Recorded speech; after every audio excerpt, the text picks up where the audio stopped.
नमस्कार, माझं नाव पल्लवी. माझ्या चॅनलमध्ये तुम्हा सर्वांचे मनापासून स्वागत आहे. आज आपण भोपळी मिरच्यांची चविष्ट भाजी तयार करूया. आजच्या भाजीसाठी मी 10 भोपळी मिरच्या घेतल्या आहेत. या भोपळी मिरच्या स्वच्छ धुवून याप्रमाणे चिरून घेतल्या आहेत. आता आपण भाजी तयार करायला सुरुवात करूया.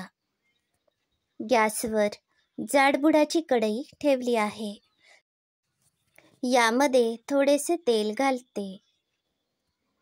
तेल आता चांगले तापले आहे.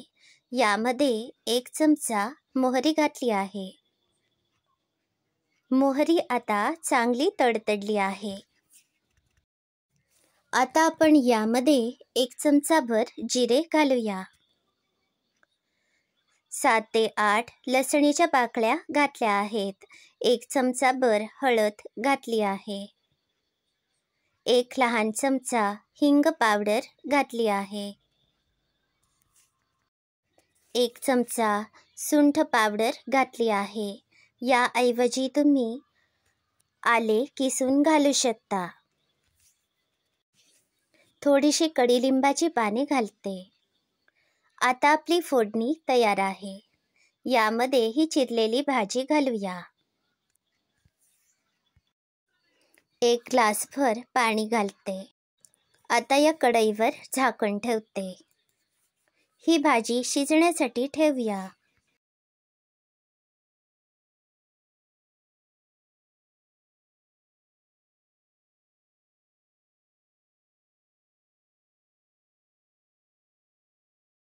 हे बघा, आता ही भाजी चांगली शिजली आहे.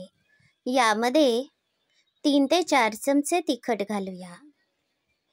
तिखटाचे प्रमाण आवडीप्रमाणे कमी जास्त करा. 4 चमचे गोडा मसाला घातला आहे.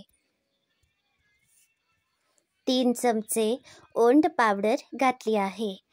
याऐवजी तुम्ही आमचूर पावडर वापरू शकता. चवीप्रमाणे मीठ घातले आहे. आज यामध्ये मी 3 चमचे मीठ घातले आहे. मिठाचे प्रमाण आवडीप्रमाणे कमी जास्त करा. ही भाजी चांगली सरमिसळ करूया. यामुळे या भाजीमध्ये हे सगळे मसाले व्यवस्थित मिसळतील. पुन्हा 1 ग्लास पाणी घातले आहे. आता 1 ते 2 मिनिटे ही भाजी शिजवूया.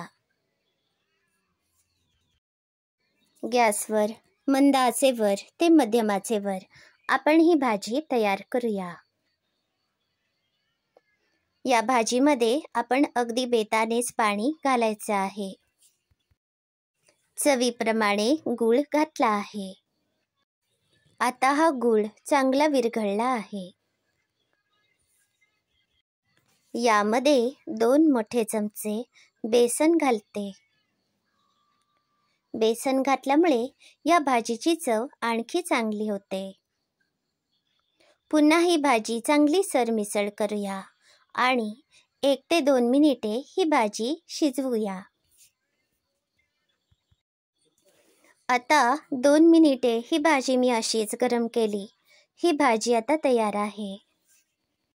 ही भाजी तुम्ही चपाती, भाकरी किंवा भातासोबत सर्व करू शकता. अशाच अगदी सोप्या पद्धतीने रेसिपी बघण्यासाठी माझ्या चॅनलला नक्की भेट द्या.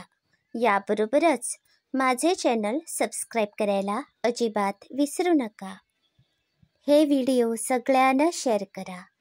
धन्यवाद.